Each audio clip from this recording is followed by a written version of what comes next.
안녕하세요. 저는 현재 반찬 가게를 운영 중인 평범한 40대 후반 여성입니다. 혹시 인면수심이라는 말 아시나요? 사람의 낯이라고 마음은 짐승 같은 걸 일컫는 말인데 저는 얼마 전에 평생 알고 지낸 인물이 인면수심한 인간으로 변한 걸 확인하게 됐어요. 정말 사람으로 태어나 어찌 그런 짓을 할 수 있는지 도무지 평범한 저로선 상상도 못한 일을 저지른 사람들이었습니다. 그런 사람들에게 인간의 도리란 그저 말뿐인 것들이었어요. 그래서 얼마 전 그들에게 그에 걸맞는 대가를 치르도록 만들어줬습니다. 오늘의 이야기는 저의 믿음을 배신한 그 사람들에 관한 이야기랍니다. 전 어릴 때부터 딱히 잘하는 게 없는 아주 평범한 아이였어요. 대신 부모님의 귀여움을 한 몸에 받는 늦둥이 귀한 딸이었죠. 학업에 많은 돈이 들었던 때라 저는 고등교육을 포기하기로 했습니다. 그리고 당시 어머님이 하시던 가게에서 일을 하기로 했죠. 어머님은 근처에서 반찬 가게를 하셨고 저는 다행히도 요리에는 관심이 아주 많았습니다. 그렇게 전 어릴 때부터 어머니를 도와 열심히 가게 일을 도왔어요. 그렇게 몇 년간 어머니를 돕던 전 몸이 편찮으신 어머니를 대신해 가게를 운영하게 되었습니다.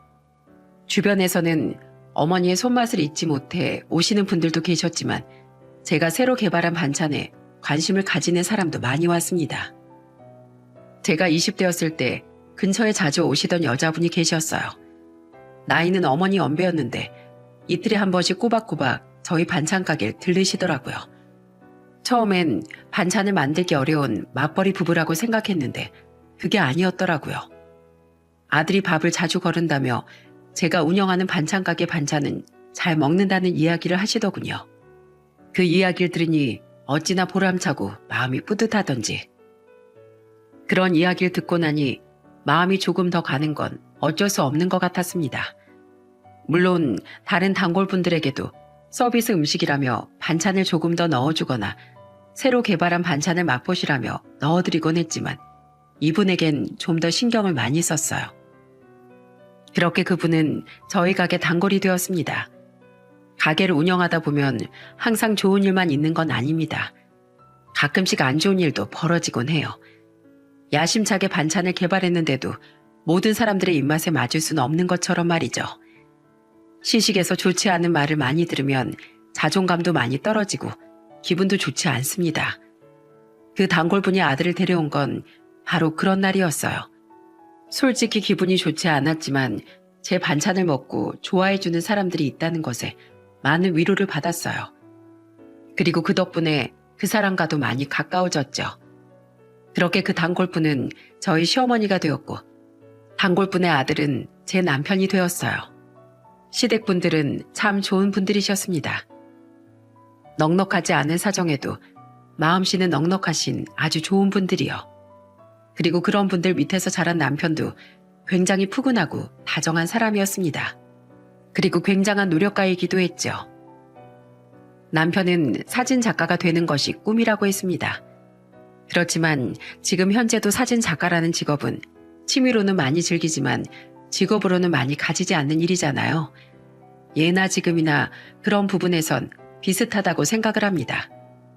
그렇지만 예전엔 좀 더 어려운 일이긴 했죠. 집안이 넉넉하지 못하니 좋은 사진기를 얻기 위해 사진사 이외에 다른 일도 해야 했고 그런 일을 하면서도 불평불만 한 번 한 적 없는 사람이었어요. 가끔씩 친구들을 만나면 너 지금 뭐하고 사냐는 물음에도 사진작가 준비를 한다며 꿋꿋이 말하기도 했죠. 보통 정규직 취직이 되지 않고 알바만 하고 있으면 그런 이야기 하는 것도 꺼려질 법도 한데 그 사람은 자신의 꿈을 이야기함에 있어 부끄러워한 적이 단 한 번도 없었습니다. 지금 어떤 고생을 하더라도 언젠간 사진 작가의 꿈을 이룰 수 있을 거라고 굳게 믿고 있는 것 같았어요. 그리고 자신이 노력한다면 분명히 될 수 있을 거라는 뚝심이 있는 사람이었죠. 그리고 그만큼 남들보다 더 많이 노력하는 사람이기도 했습니다. 잠자는 시간을 쪼개가며 사진에 대한 열정을 불태웠고 사진이라는 좋아하는 일을 하기 위해 저녁엔 아르바이트도 많이 했습니다. 가리는 것 없이 이것저것 했죠. 지쳐서 힘들어하는 걸 볼 때면 차라리 다른 직업을 찾아보는 게 어떠냐고 물어봤지만 그 사람은 절대 자신의 의지를 굽히지 않았습니다. 그리고 결국 사진사가 될 수 있었죠. 그런 의지가 있었기 때문에 저는 그 사람과 결혼을 결심할 수 있었던 것 같아요. 결혼 후엔 역시나 제가 운영하는 반찬 가게가 주된 소득이었습니다. 결혼을 하고 딸과 아들을 낳으며 그럭저럭 저희는 잘 지내고 있었지만 딱 한 가지 문제가 있었어요. 바로 벌이가 그리 시원치 않다는 거였죠. 반찬 가게 경우엔 주변에 다른 가게가 생기면서 밀리고 있었고 남편의 일은 일정하지 않기 때문에 돈이 잘 되지 않았어요. 그래도 저희는 포기하지 않고 꿋꿋이 일하며 돈을 벌었습니다. 책임져야 할 가족이 있었으니까요. 당시 남편은 인물을 찍는 일을 전문으로 하고 있었고 결혼할 때쯤엔 동네 사진관에서 사장님 밑에서 일하며 월급을 받으며 일을 하고 있었습니다. 많이 벌지 못하니 금전적인 도움을 드리는 건 요원하였고 남편은 자신이 할 수 있는 일로 친정에 어떤 식으로든 도움을 주려고 했습니다. 가족들의 추억을 위해 사진을 자주 찍어주었거든요. 그래서 친정에서 일 있으면 꼭 빠지지 않고 들리기도 했습니다. 그 덕분에 자주 친정아버지와 남편을 만나게 되었고 사진도 자주 찍어드렸죠. 이서방, 자네 혹시 결혼식이나 돌잔치 사진도 잘 찍을 줄 아는가? 사진관에서 찍는 거 말고 말일세.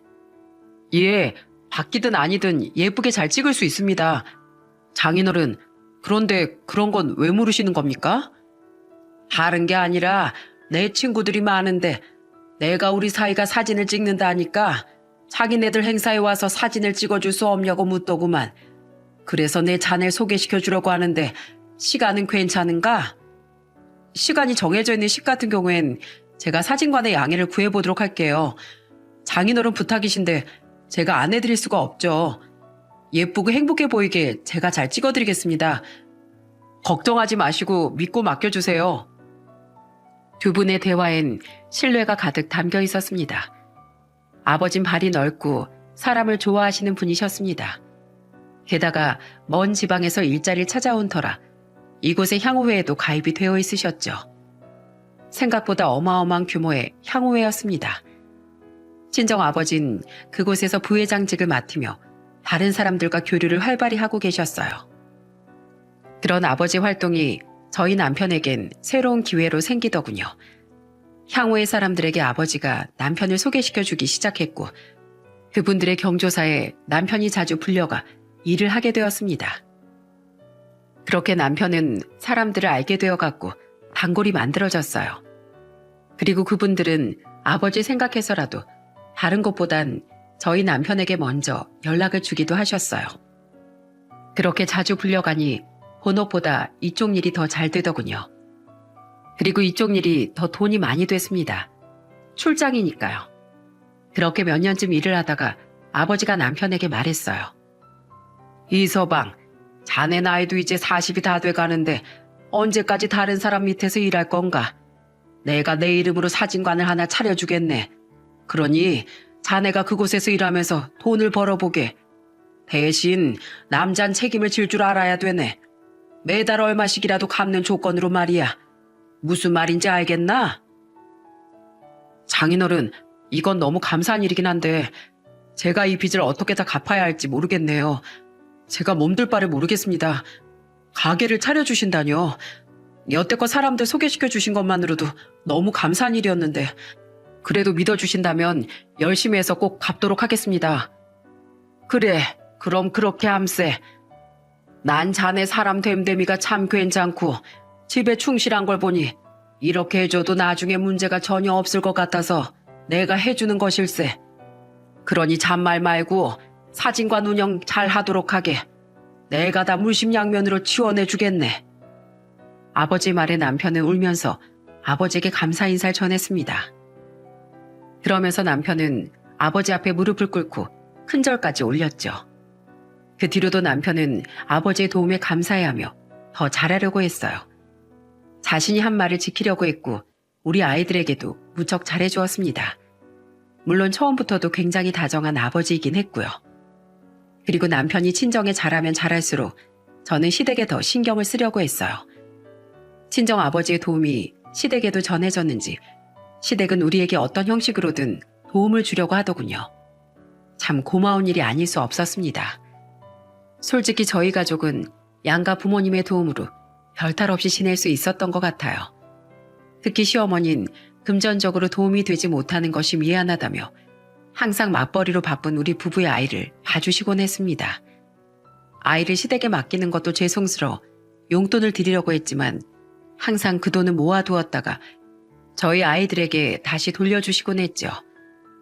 게다가 시부와 시숙은 제 반찬 가게 근처에서 일하고 계셨는데 항상 주변 사람들에게 저희 가게 반찬이 맛있다며 알려주어 매출을 올려주셨어요. 그래서 경쟁업체가 생겨나는 와중에도 단골들을 지킬 수 있었죠. 그리고 신혼 초 시부는 항상 남편 몰래 제게 용돈을 조금씩 쥐어주곤 했습니다. 아들이 자신의 의지를 관절시켜 사진작가가 된 건 나쁜 일이 아니었지만 부양해야 할 처자식에겐 충분히 힘든 일이라는 걸 아신 거죠. 아마 시부 성격에 집에 큰 목돈이 있었다면 저희에게 분명 나누어 주셨을 거예요. 그렇지만 시댁도 그리 넉넉한 사정은 아니니 한 달에 한 번씩 월급 나오는 날에 제 반찬 가게를 들러 몰래 돈 봉투와 작은 메모를 두고 가셨어요. 아가, 못난 아들 때문에 미안하구나. 그래도 불평 없이 잘 살아줘서 고맙다. 그리고 얼마 안 되는 돈이지만 애들 고기라도 사다 먹여라. 이렇게 적혀있는 쪽지를 보고 눈물도 많이 흘렸어요. 제 걱정을 많이 해주시는구나 하고요. 사실 남편의 의지력을 믿고 결혼했지만 확실히 자리 잡기 전인 신혼 초엔 많이 힘들었어요. 그럴 때 이런 쪽지를 받으면 마음이 참 푸근해지고 제 곁엔 참 좋은 사람이 많다는 생각에 마음까지 따뜻해지곤 했어요. 그렇게 저희의 결혼 생활은 충실하게 흘러가는 것 같았습니다. 주변에서 보면 누구보다 금술 좋은 부부가 저희였거든요. 저희 반찬 가게 오시는 분들 중에 절반은 저와 제 남편의 부부 사이가 참 좋다며 보기 좋다는 말을 하시곤 하셨어요. 어르신들은 특히 그런 말씀을 많이 하셨죠. 남편은 아이들에게도 참 자상한 사람이었어요. 특히 딸아이가 중고등학교 땐 딸아이들의 친구들과 놀러 다닐 때마다 차를 운전해주기도 하고 보호자로서 함께 다녀주기도 했습니다. 학교 수업이 늦을 땐 친구들을 다 태워 집에 데려다주고 집으로 돌아올 때도 있었고요.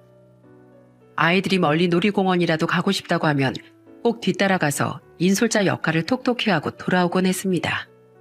그래서 그런지 딸의 친구들도 남편에 대해 너희 아버지 너무 좋으시다고 딸아이에게 부럽다는 말을 많이 했대요. 물론 딸도 아버지를 굉장히 자랑스럽게 생각했고요. 아버지가 해주는 일들이 자신을 더 자랑스럽게 만든다는 걸 알고 나선 항상 아버지에게 고마움을 표현하는 착한 딸이었죠. 그리고 남편은 그런 딸에게 약한 아버지이기도 했고요. 아들과의 관계도 나쁘지 않았습니다. 아들은 사춘기를 거치면서 가족과 살짝 멀어지는 듯 했지만 남편의 세심한 접근과 대화 시도로 가족의 품으로 다시 돌아올 수 있었어요. 이런 상황이니 저는 남편에 대한 믿음이 더 깊어져만 갔죠. 그리고 처음에 친정아빠가 남편에게 빌려준 사진관 창업자금도 매달 조금씩 갚아나가 완납을 했고 이자라는 명목으로 아빠에게 고급 시계를 선물하기도 했습니다. 그만큼 저희 가족에게 남편이란 인간은 참 성실하고 착한 존재였어요. 그런데 말입니다. 사람은 언젠간 변한다는 말이 사실이었을까요? 다른 사람은 몰라도 제 남편은 안 그럴 거라 확신을 했었습니다. 그런데 믿는 도끼에 발등을 찍힌다는 말이 있듯 전 남편에게 뒤통수를 맞고야 말았어요. 남편은 3년 전부터 점점 바빠지기 시작했습니다. 일이 잘 되는 건 좋은 일이죠. 남편이 미리 인정받고 있다는 증거이기도 했고요. 무엇보다 생활이 안정적으로 돌아갈 수 있다는 걸 뜻하니까요. 그런데 남편이 바쁘면 바쁠수록 전 남편을 보는 일이 매우 힘들어졌습니다. 집에 들어와야 얼굴을 볼 텐데 남편은 잦은 야근과 출장으로 항상 집에 없기 일쑤였어요. 한 번은 저희 딸아이가 아빠 과로로 돌아가시는 거 아니냐고 걱정할 정도로 말이죠. 그만큼 남편은 바쁘게 움직였고 저는 그런 남편을 매번 말렸습니다. 여보, 너무 일을 많이 하는 거 아니야? 그래도 가족하고 보내는 시간도 있어야지. 애들이 아빠를 많이 찾아. 이번 연휴엔 가족들과 보내자. 아버지도 당신 보고 싶어 해. 내가 그냥 노는 것처럼 보여? 나 이래봬도 당신이랑 우리 자식들 건사하려고 몸이 가루가 되도록 열심히 일하고 있어. 그런데 당신까지 이런 얘기 해야 되겠어? 쉴 수 있으면 쉬었겠지. 못 쉬니까 이렇게 일하는 거야. 앞으로 나한테 쉬라 마라 그런 얘기도 하지 마. 그 이야기를 듣고 엄청난 충격을 받았지만 그 뒤에 그보다 더 충격을 받을 일이 생겼기 때문에 그 일은 잠시 접어두고 있었어요. 남편의 막말을 없던 일로 해야 할 만큼 큰 일은 바로 아버지의 입원 소식이었습니다. 솔직히 이때부터 전 점점 더 피폐한 생활을 하기 시작했습니다. 아버지가 다치셨는데 치료를 아무리 해도 잘 낫지를 않는 거예요. 계속 다친 곳이 덧나기만 하고 닦지도 않지 않고 계속 아프기 시작하자 아버지는 어머니의 성화에 큰 병원으로 가게 됐습니다. 그리고 검사 결과는 청천벽력과도 같은 말이었어요. 바로 혈액암이라고 불리는 백혈병이었죠. 진단을 받고 아버진 바로 병원으로 입원하게 되었습니다. 그리고 그와 동시에 저도 무척 바빠지기 시작했죠. 가게는 가게 일대로 해야 했고 어머니와 번갈아가며 아버지 병간호도 해야 했으니까요. 무균실로 옮겼을 땐 어차피 정해진 시간 이외엔 아버지와 면회도 할 수 없었고 시간은 좀 더 널널했지만 마음속은 더욱더 피폐해지기만 했습니다. 아버지 얼굴을 볼 땐 그나마 마음을 더 추스릴 수 있었어요. 슬프긴 해도 지금 제 곁에 있으니까. 그런데 얼굴을 보지 않으니 온갖 잡생각이 다 들더군요. 혹시 나빠지면 어떻게 하나, 수술이 잘못되면 어떻게 하나, 그런 생각들만 계속하고 있는 절 발견하게 된 겁니다. 그리고 그 와중에 제일 필요했던 남편의 위로는 받을 수 없었죠. 전 남편에게 말했어요. 우리 아빠 백혈병이래. 나 너무 힘들어. 어떡하면 좋아? 저는 내심 남편의 위로의 말을 해주길 바랬습니다. 잠시 소원했다 하더라도 저희는 부부고 힘든 데일수록 더 단단해지는 사이라고 믿고 있었거든요. 그런데 남편은 마치 아무 연관도 없는 사람이 말하는 것처럼 제게 이야기하더군요. 병원 입원하셨잖아. 상태는 지켜보면 알겠지. 재수없게 벌써부터 무섭다 힘들다 난리야. 낳을 사람은 낳고 안 낳을 사람은 안 낳는 거야. 그냥 당신이 지켜보면 될 일이지. 당신 어떻게 우리 아버지한테 그렇게 차갑게 얘기할 수가 있어? 그리고 당신 아버지 아픈 뒤로 한 번이라도 아버지 병문안 가본 적 있어? 없잖아. 가보겠다고 말이라도 꺼낸 적 있냐고. 그런 적도 없잖아. 내가 가면 뭐가 되는데? 내가 간다고 해서 장인어른 병이 낫는 거 아니잖아. 그러면 가까운 사람이 가는 게 맞고 시간 나는 사람이 가는 게 맞지. 바쁜 사람을 뭐 거기까지 불러? 저는 충격을 받았습니다. 남편의 차갑고 냉정한 말투에 말이죠. 여태껏 그런 식으로 제게 말한 적은 없었습니다. 게다가 저희 아버지와도 그렇게 사이가 좋았는데 어떻게 이런 식으로 밖에 말을 못하는 건지 이해가 가지 않았어요. 제가 뭐라고 퍼부으려는 찰나 남편은 또 울리는 전화를 받더니 밖으로 나가더군요. 힘내라, 괜찮을 거다. 그런 말을 기대했던 제가 바보 같았습니다. 남편과 일을 누군가에게 말하고 싶었지만 말할 곳은 없었어요. 친정은 친정대로 아버지의 병 때문에 난리가 났고 시댁은 시댁대로 상황이 여의치 않았거든요. 게다가 말을 할 수 있는 타이밍도 아니었어요. 남편과 이야기를 나눈 다음 날이 아버지 이식수술이 잡혀있는 날이었거든요. 아버지 막내 동생인 제 삼촌이 골수가 맞아 고맙게도 골수 이식을 겨우 하실 수 있었어요. 수술하기 직전에도 아버진 온통 제 걱정뿐이었습니다. 예, 무슨 걱정이라도 있니? 네 얼굴빛이 많이 안 좋구나. 걱정은 무슨, 아빠 걱정돼서 그렇지. 아빠를 걱정하는 얼굴이 아닌데 혹시 너 이서방하고 무슨 일 있는 거 아니냐? 아니야, 괜찮아. 그런 거 아니야. 정말 아닌 게 맞아? 이서방은 그런데 왜 병문안 한 번 안 오는 거냐? 병문안 오면 내가 해줄 말도 있는데 너흰 절대로 갈라서면 안 된다. 너희가 얼마나 잘 어울리는 한 쌍인데. 그리고 이 아버지랑 엄마가 너하고 이서방한테 얼마나 공을 들였니? 정말로 그런 거 아니에요. 그 사람 잘 지내고 있고 요즘에 바빠서 얼굴도 잘 못 봐. 아빠 병문안 얘기하긴 했는데 이번에도 바쁜 일정이 있어서 나도 말을 많이 못했어. 미안해요, 아빠. 큰일이구나. 꼭 해주고 싶은 말이 있었는데 이렇게 보기가 힘들면. 아빠 수술하고 나서 얘기해 보세요. 그땐 자기도 생각이라는 게 있으면 오겠죠. 저는 좋은 말이 나오지 않았습니다. 아버지에게 우리 사이가 좋지 않다는 걸 들키고 싶지 않다는 생각도 했지만 지금 당장 언짢은 기분은 어쩔 수 없더라고요. 아버진 그런 제 모습에 더 이상 남편에 대한 이야기를 하지 않았습니다. 아버진 마지막까지 남편을 기다렸습니다. 남편에게 꼭 해주고 싶었던 말이 있었던 것 같아요. 그것이 무엇인진 영영 듣지 못했죠. 남편이 오지 않았으니까요. 아버지가 곧 돌아가실지도 모른다는 이야기에도 남편은 전혀 흔들리지 않았습니다. 그리고 여전히 자기 일을 할 뿐이었죠. 몇 번 남편에게 전화를 했지만 남편은 전화도 받지 않더군요. 저는 너무나 원망스러운 마음이 들었습니다. 저에게 못되게 구는 건 이해할 수 있었어요. 제가 뭔가 마음에 들지 않았다면 그럴 수 있겠죠. 하지만 아버진 달라요. 아버진 남편을 위해 누구보다 헌신을 한 사람이었습니다. 어떻게 보면 남편의 은인이기도 한데 이런 식으로 행동한다는 게 믿겨지지가 않았어요. 제 전화와 문자에 남편은 딱 문자 하나를 보내오더군요. 바빠서 못 가. 정말 분노가 치밀어 올랐습니다. 장인이 위중하시다는데 사위가 돼서 할 소린가요? 그리고 그때 오빠에게서 연락이 왔거든요. 아버지 용태가 좋지 않아 보호자들 빨리 오라고 했다면서 말이죠. 저는 너무 놀라 뛰어갔고 아버진 힘겨운 얼굴로 그저 버티고 있더라고요. 얼마나 아프실까요? 얼마나 힘들었을까요? 아버지, 힘내요. 제발, 아직은 아니야. 손주들 시집장가 가서 증손주 낳는 것까진 보고 가야죠. 아버지, 제발, 우리만 이렇게 두고 가지 마세요. 하지만 아버진 제가 온 걸 알았는지 바로 몇 분 만에 돌아가시고 말았어요. 아버지, 돌아와요. 왜 이렇게 빨리 가시려고. 저희 곁에 조금만 더 있어주시지. 뭐가 그리 바빠서. 미안해요.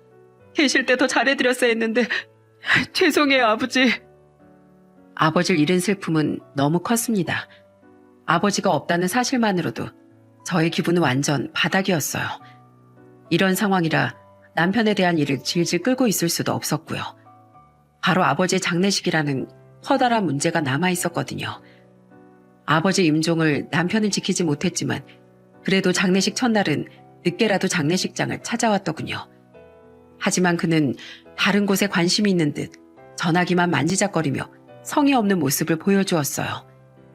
게다가 한밤중엔 힘들어하는 제 옆에 있어달라는 말에도 불구하고 저를 달래주는 일도 없었습니다. 그런데 둘째 날이 되자 사건이 터졌습니다. 남편은 바쁜 일을 보러 가야 한다며 장례식장을 떠나려고 하더군요. 전 당황해서 남편을 붙잡았어요. 아버지 마지막 가시는 길이야. 일 바쁜 건 알겠는데 웬만하면 취소하고 여기 있어줘야 하는 거 아니야? 당신 요새 너무 이상해. 무슨 소리야? 내가 왜 여길 있어? 내 부모님도 아니고. 게다가 장인어른 나 싫어했잖아. 당신이 알아서 잘 보내드려. 아버지가 왜 당신을 싫어해? 싫어했으면 사진관을 왜 당신한테 차려줬겠어? 솔직히 어떻게 당신이 이럴 수가 있어? 우리 아버지가 당신한테 얼마나 잘했는데 이런 취급이냐고. 나도 여태껏 장인어른한테 많이 부려먹혔잖아. 매번 불려다니며 일해주고. 솔직히 내가 좋은 마음이 생기겠냐고. 당신 지금까지 아버지 도움을 그런 식으로 생각한 거야? 도움? 맨날 불려가서 돈 안 되는 일만 해주고 꼴랑 사진관 하나 차려준 걸로 생색은 엄청 내셨지. 어차피 당신이 다 알아서 하고 있으니까 계속 그렇게 해. 난 바쁘니까 빼주고 오늘도 일 있다고. 여보, 잠깐 기다려봐. 제 울부짖음에도 남편은 아랑곳하지 않고 나가버리더군요. 저는 침울한 마음과 슬픔으로 장례식장을 지켰습니다. 오빠 올케 언니가 저와 남편이 싸우는 소리를 듣고 당장 달려와 제 안색을 살피며 물었어요. 도대체 무슨 일이야? 무슨 일인데 이서방하고 그렇게 큰 소리를 내면서 싸워? 아버지 장례식 날에. 그 사람이 아버지 장례식인데도 일을 잡았어. 내가 가지 말라고 했는데 기어이 갔어. 정말 너무한 거 아니야? 아버지 입원했을 때도 한 번도 안 오더니 장례식장에서도 자리 지키지 않았다는 게 믿겨지지가 않아. 원망스러운 마음으로 오빠 올케 언니에게 털어놓았습니다.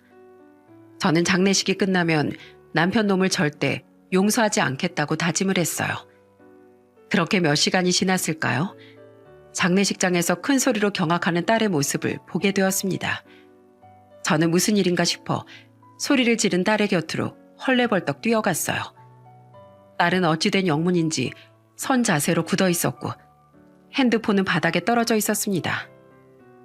그래서 제가 핸드폰을 주우려고 하는 순간 기겁을 하고 말았어요. 남편이 한복을 입은 웬 여자와 팔짱을 끼고 있는 모습이었고 그 옆에는 웨딩드레스를 입은 젊은 여자가 서 있는 이상한 사진이었어요. 이해, 이거 무슨 사진이니? 뭐야, 이 사진 어디서 났어? 엄마, 아빠 진짜 미쳤나 봐. 지금 할아버지 장례식장에서 나가서 남의 결혼식장에 갔대. 친구가 이 결혼식장에서 일하는데 너네 아빠 아니냐며 지금 이 사진을 보내줬거든?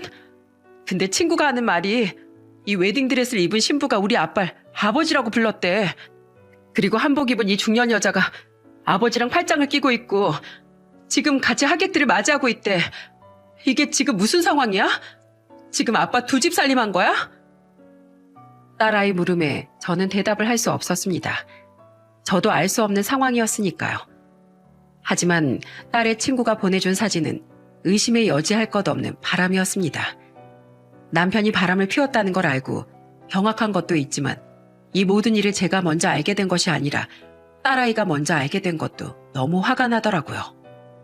저와 그 사람 사이에 끝냈어야 할 일이었는데 자식들이 먼저 알게 되다니 아이들에게 상처 준 건 있을 수 없는 일이었죠. 지금껏 좋아하던 아버지의 외도만으로도 딸아이에겐 충분한 상처가 됐습니다. 전 도저히 참을 수 없어 딸아이 친구가 일하는 예식장으로 쳐들어가기로 했어요. 짐승보다 못한 그놈을 응징하기로 했습니다. 전 옷을 갈아입을 틈도 없이 상주복을 입고 택시에 올라탔습니다. 제가 결혼식장 이름을 말하자 택시기사가 절 빤히 쳐다보더군요. 상복을 입은 여자가 식장을 가자고 했으니 궁금할 법도 하겠죠. 하지만 저는 그 눈빛을 애써 무시했습니다. 그렇게 택시에서 내려 건물 앞에 선 저를 수많은 사람이 쳐다보더군요. 하필 이 경사스러운 날에 상복을 입은 여자라니. 결혼식장도 아버지 장례식하고 무척이나 가까웠습니다. 차로 15분 거리였어요. 저는 택시에서 내려 남편이 있다는 2층으로 올라갔습니다. 결혼식장에 들어서니 역시나 전 유명인이 됐더라고요. 검은색의 상복 입은 여성이 있으니 신기할 법도 했죠.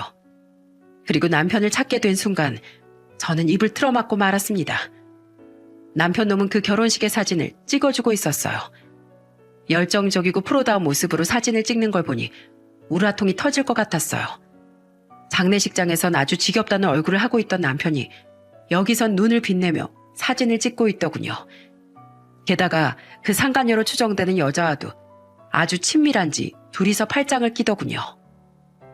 저는 이를 악물고 서서 남편과 상간녀 그리고 상간녀 딸의 모습을 사진과 동영상으로 증거를 수집했어요. 남편은 앞을 보고 행복한 사진을 찍느라 뒤에 제가 온 것도 모르는 것 같았어요.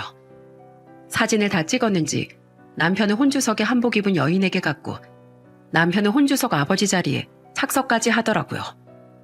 고작 상간녀 딸 결혼식에 저희 아버지 장례식이 뒷전이 됐다는 것도 믿을 수 없었고 상간녀 딸 때문에 제 딸이 상처받게 됐다는 건 더더욱 받아들일 수 없었습니다.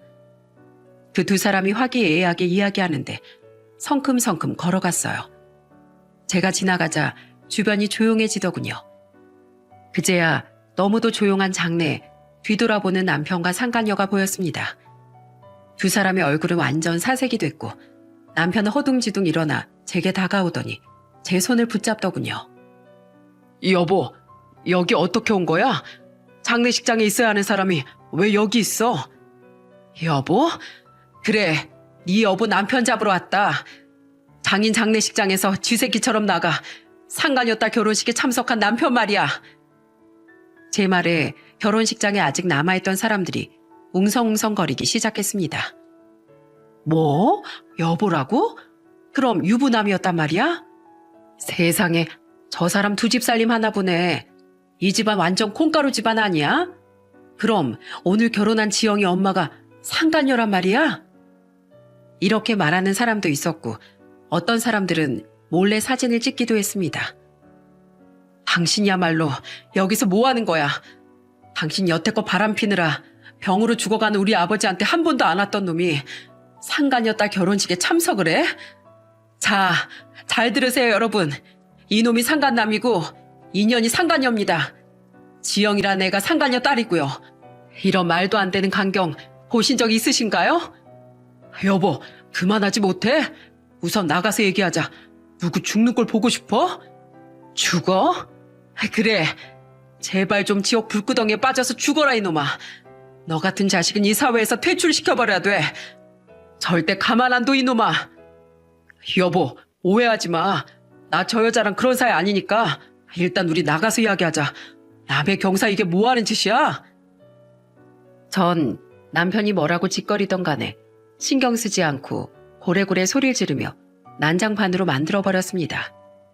그리고 남편과 바람을 핀 상간녀한테 다가가 한복을 갈기갈기 찢어버렸어요. 이 천벌받을 거사. 가정 있는 남자를 건드려? 너 같은 건 이 한복 입을 자격도 없어. 오늘 너 죽고 나 죽어보자. 어머, 지금 뭐 하는 거예요? 진짜 교양 없는 사람이네. 이거 놔. 이거 놓으라고요. 상간녀는 힘으로 제게서 벗어나려 했지만 제 등치가 산만했기에 벗어나질 못했습니다. 결국은 본인도 창피하고 사람들의 시선을 느꼈는지 울음을 터뜨리고 말았어요. 우리 딸 결혼식에 지금 이게 무슨 난리야. 제발 그만하세요. 제가 잘못했습니다. 오늘 우리 딸 결혼식이란 말이에요. 결혼식? 너만 결혼식이니? 오늘 우리 아버지 장례 치르는 날이야. 그러니까 사람은 죄를 짓고 살지 말아야지. 오늘은 맛보기만 보여준 거고 너네 딱 기다려. 사람이 무식함의 끝을 제대로 보여줄 테니까. 그렇게 말하곤 전 남편 정강이를 세게 걷어차버리곤 식장을 나와버렸습니다. 다시 장례식장을 돌아가는 동안 저도 모르게 눈물이 나오더군요. 지금껏 남편 하나 믿고 살았는데 남편이 저런 놈이었다는 사실이 절 작아지게 했습니다. 그리고 딸에게는 뭐라고 설명을 해야 할지 답도 안 나왔습니다. 남편은 그 후로 장례식장은커녕 아예 집으로 돌아올 생각조차 안 하더군요. 아버지 납골당에 모신 후 전 본격적으로 상간녀 뒤를 파헤치기 시작했습니다. 저는 수소문 끝에 상간녀가 건너 동네에서 꽃집을 운영한다는 걸 알게 되었어요. 그리 먼 것도 아니었죠. 저는 먼저 지역 맘카페에 상간녀의 꽃집과 남편 사진관 주소를 올려놓고 우리 동네 공식 불륜 커플이라며 대문짝만하게 올려버렸습니다. 반응은 역대급이었죠. 소문은 순식간에 퍼져나갔고 불매운동이 일어나기 시작했습니다. 어머, 나 저 사진관 자주 갔었는데 가정을 버린 쓰레기였단 말이야? 아우, 다시는 안 가야겠네. 저도 거기 간 적 있었어요. 순하게 생기고 친절해서 지인한테 소개도 시켜줬는데 완전 대박이네요. 바람핀 것들은 제대로 쓸어버려야 돼요. 상간녀의 꽃집 또한 마찬가지였어요. 어쩐지 저 꽃집 여자 내 남편한테 여우같이 웃으며 꽃 팔더니만 아주 요물이었네. 저 여자 얼굴 다 뜯어 고쳤잖아요. 남자 꼬시려고 뜯어 고쳤나 본데 우리 다신 저 꽃집 가지 말아요. 팔아줘서도 안 됩니다. 이렇게 남편과 상간녀의 영업장은 초토화가 되고 말았어요. 그리고 남편 단골 손님 중 많은 사람들이 아버지 지인이었기에 저는 그 사람들에게 아버지 장례식장에 와주셔서 고맙다는 전화를 돌리며 남편이 저지른 일에 대해 설명하며 더 이상 남편에게 사진을 부탁하지 말 것을 부탁하기도 했습니다. 네, 아저씨. 아버지 장례식장에 와주셔서 감사해요. 네, 저흰 괜찮아요. 그리고 한 가지 부탁이 있는데 향후회랑 아버지 다른 친목 모임에 같이 다니시잖아요. 그런 곳에 가서 사람들한테 저희 남편한테 더 이상 사진 맡기지 말라고 좀 전해주시겠어요? 갑자기 무슨 일이야? 자네 아버지가 사위를 얼마나 아꼈는데 여기 모르는 사람이 없어. 우리 모두 속은 거예요. 그 사람 바람 폈습니다. 바람 피느라 장례식장에도 안 나타난 거라고요. 뭐? 사람 그렇게 안 봤는데 어떻게 은혜를 원수로 갚어? 알겠다. 내가 알아서 잘 알려줄 테니 걱정하지 마. 아버지와 가장 친한 분이시면서 발도 아버지만큼 넓은 분이시라 그분께 먼저 이야기를 했고 다른 분들에게도 틈틈이 전화를 돌려 그렇게 사정 설명을 하고 남편에게 더 이상 일감을 주지 말라고 부탁했습니다. 이 남잔 아버지가 남긴 사진관이 자기에게 올 줄 알았나 보더라고요. 하지만 사진관은 아버지 유언에 의해 제게 상속이 되었죠. 게다가 손님이 점점 줄어들자 당황한 남편은 사진관을 다시 찾았고 그 와중에 제가 남편에게 일감을 주지 말라고 말하고 다닌 걸 어디서 들었던 것 같더라고요. 결국 사진관이 폐업 위기에 몰린 남편은 적반하장으로 제게 따지기 시작하더군요. 당신 도대체 뭐하고 다닌 거야? 어떻게 사람들한테 나한테 일감 주지 말란 이야기를 하고 다닐 수가 있어? 맘카페는 뭐고? 그 여자 때문에 이런 짓 한 거라면 당신이 오해한 거라고 했잖아. 제발 좀 숨 막히니 그만 좀 해. 아직 멀었어. 내가 더 숨 막히게 해줄게. 지금 방귀 낀 놈이 성낸다더니 어디서 지금 큰 소리야? 이 한심한 놈아. 무식하면 눈치라도 있어라. 무릎 꿇고 빌어도 모자랄 판에 이렇게 적반하장으로 나와? 넌 더 벌 받아야겠다. 여보, 제발. 결국 남편은 며칠 후 분위기가 점점 안 좋게 흘러가자 제게 승복하고 말았습니다. 여보, 미안해. 내가 잘못했어. 이렇게 용서를 빌게. 당신이 무슨 벌을 내려도 받아들일 테니까 한 번만 용서해주라. 내가 잠깐 미쳤었던 게 분명해. 나한텐 당신밖에 없어. 정말이야. 난 용서 못해. 그러니 짐 싸들고 당장 나가. 오늘까지 네 물건들 내 눈에 보이면 모조리 싹 다 쓰레기 처리장에 보내버릴 줄 알아. 이 개만도 못한 놈아. 전 이렇게 남편을 쓰레기 취급해버렸습니다. 만약 저 혼자만 남편의 불륜에 대해 알았다면 그냥 저 혼자 감당하고 말았을 테지만 딸이 먼저 알았고 딸이 그만큼 상처를 받은 것이 용서가 되지 않았어요. 우리 딸이 당신을 얼마나 자랑스럽게 생각했는 줄 알아? 어떻게 걸려도 딸 친구한테 걸려. 지금 네 딸 충격 먹고 지금 아무것도 못하고 있는 거 알아? 넌 그 상간녀 딸 결혼식에 참석함으로써 우리 딸이 버린 거나 마찬가지야. 그러니 앞으로 우리 딸한테도 얼씬도 하지 마. 네 딸 마음에 대못을 박았으니 난 당신이 빌건 말건 이혼할 거야. 당신은 바람 피면서 우리 집을 악몽으로 밀어넣은 장본인이라는 걸 명심해. 난 절대 당신 용서 못하니까 위자료 준비하고 당장 여기서 꺼져. 여보, 제발. 나 여기서 나가면 갈 곳도 없어. 어떻게 얻은 사진관인데 여기서 나가면 나 또 다른 사람 밑에서 일하면서 지내야 돼. 나이가 이제 50이 넘었는데 고용해줄 사람도 없다고. 그거야 당신 사정이지. 가족들 뒤로하고 상간녀랑 즐거운 생활 보낼 땐 이런 거 생각조차 못했나 봐. 하긴 그 정도로 뻔뻔한 인간이니 장인 장례식 중에 바람피던 여자 딸 결혼식에 가서 사진이나 찍어줬겠지. 한 치 앞도 모르는 게 사람 일이라더니 바람필 땐 나중에 감당해야 할 일들을 생각하고 바람을 폈어야지.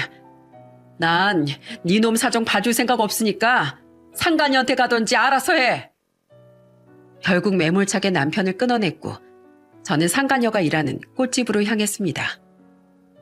오라, 여기가 2년 일한 곳이야? 아주 화려하고 예쁜 꽃들이 많네. 여긴 왜 왔어요? 맘카페에다 내 가게 비방한 것도 모자라 왜 찾아왔냐고요? 왜 왔냐고? 너 얼마나 잘 사는지 네 낯짝 좀 보려고 왔지. 얼굴이 그때보다 많이 상했네.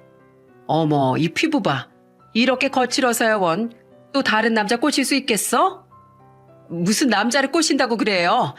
저도 실수라고요. 딱 한 번의 실수.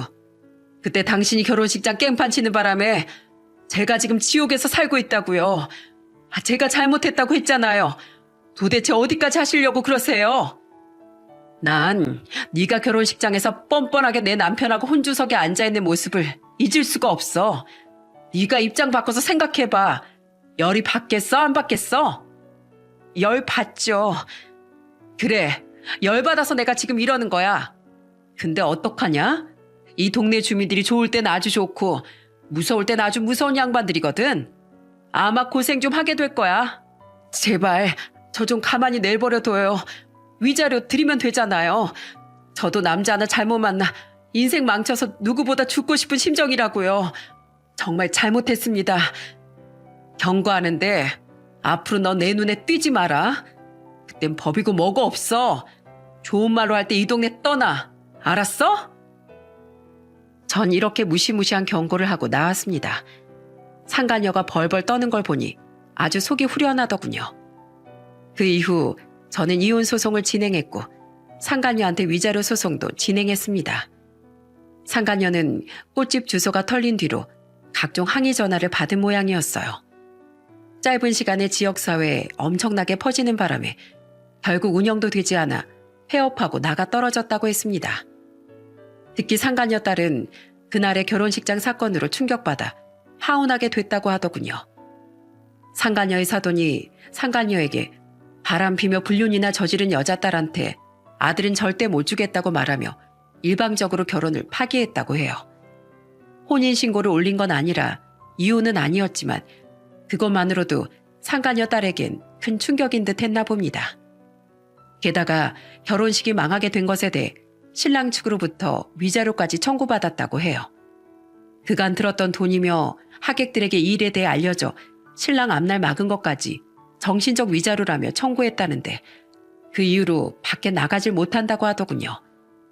게다가 친구들에게 사진 찍힌 것들이 퍼지는 바람에 직장에서도 눈총받고 일도 그만뒀다고 해요. 솔직히 상간녀 딸이 자신의 어머니가 불륜을 저지른 걸 몰랐으면 참 불쌍한 일이긴 한데 그 딸도 알고 있었다고 하더라고요. 자기가 아버지라고 부르는 제 남편에게 다른 가족이 있다는 사실을요.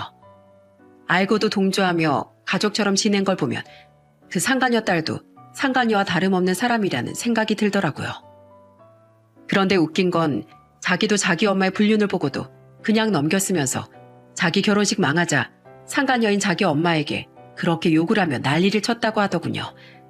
자기 인생 엄마 때문에 망쳤다면서 말이죠. 결국은 둘 사이에 심각한 파열음이 일어났다고 했습니다. 꽃집에서 두 사람이 싸우는 걸 목격한 사람이 맘카페에 글을 올려 알 수 있었죠. 상간녀 그 못된 것은 이제야 제 마음을 좀 이해할 수 있을까요? 사랑하던 딸이 자신을 버리고 떠났고 가지고 있던 모든 것이 무너지는 기분을 맛보고 있었을 테니까요. 제가 당했던 것처럼 똑같이요. 남편은 저와 이혼하기가 싫었던 건지 상간녀에게도 버림받고 갈 데가 없어서인지 시댁까지 동원해 저에게 용서를 구해왔습니다. 며느라가 미안하다. 우리가 아들을 잘못 키운 탓이야. 설마 이런 파렴치한 짓을 저지를 줄 누가 알았겠니? 우리도 이렇게 놀랐는데 넌 얼마나 놀랐겠어? 미안하다. 우리가 이렇게 사과하마. 그래도 애들 아빠인데 용서해주는 게 어떻겠니? 시모가 그런 말을 하는데 정말 견딜 수 없을 만큼 울컥거렸어요. 자기 잘못을 왜 이 좋은 분에게 용서를 빌도록 만드는 건지 남편 놈이 너무 싫었고 용서할 수 없었습니다. 어머님을 여기까지 끌고 와서 대리 용서를 구한다는 것 자체가 저 사람의 문제예요. 해결을 할 거면 자신이 직접 와야죠. 하긴 그 사람이 직접 온다고 해서 용서할 생각은 없지만요. 무려 아버지 장례식 이튿날에 그런 짓을 저질렀는데 제가 그걸 어떻게 용서하겠어요. 아버지가 돌아가시기 직전까지 그 사람 기다렸어요. 그런데 어떻게 인간으로 태어나 그런 짐승봐도 못한 짓을 하냐고요. 결국 시모도 시부도 이 상황에서는 저를 설득하는 게 무리라고 생각했는지 아들을 데리고 돌아가셨습니다. 남편은 결국 아무것도 없이 저와 이혼해 쫓겨나듯 시댁으로 돌아갔어요. 그리고 사진관도 없어지는 바람에 다른 사진사 밑에서 일이라도 하려고 했지만 결국 소문과 나이 탓에 받아주는 곳이 없어 사진 일은 하지도 못하고 있다고 하더군요. 게다가 저희 아버지가 연결해준 사람들과의 관계도 완전히 끊겨버려서 일이 없어 일용직 노동자로 돈을 벌고 있다는 이야기를 들었습니다. 아주 나락으로 떨어지는 순간이었어요. 상간녀는 꽃집이 망하고 너무 시달린 탓에 다른 직종을 선택하려고 했지만 이 지역 내에 이미 소문이 다 나고 얼굴도 팔려서 결국 다른 지역으로 쫓겨나듯 도망갔다고 해요. 이래서 부끄러운 짓은 하면 안 되는 거예요. 얼굴을 들고 다닐 수 없으니 말이죠. 저희 가족은 이 상황에서도 더욱 단단하게 결속하게 됐습니다. 충실한 가장이자 자랑스러웠던 아빠를 잃는다는 게 아이들에게 어떤 의미인지는 알지만 이미 그 사람은 예전의 가장이자 아빠가 아니었습니다. 그는 아이들과 철을 두고 불륜에 빠져 다른 여자를 탐했고 그 결과 스스로 파멸해 갔습니다. 아이들은 이제 남편의 이야기를 꺼내지도 않아요. 엄마 자신들을 배반하고 자신의 만족만을 쫓으며 살아가는 아버진 아버지라고 여기고 싶지 않다고 말입니다. 그런 아이들을 다독이며 저희끼리 더 열심히 살자며 다짐하고 또 다짐했습니다. 여러분, 인과응보라는 말이 있죠? 선행에는 선행으로, 악행에는 악행으로 되돌려 받는다는 뜻이죠.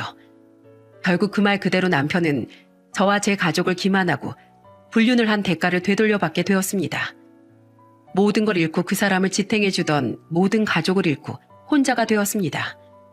다른 사람의 행복을 깼다면 본인의 행복이 깨질 생각을 하는 게 당연한 일입니다. 그리고 남편이 저지른 일들은 남편 본인에게로 고스란히 돌아오게 되어 있고요. 여러분, 지금까지 제 이야기에 귀 기울여 주셔서 감사합니다. 모두 행복한 하루 보내세요.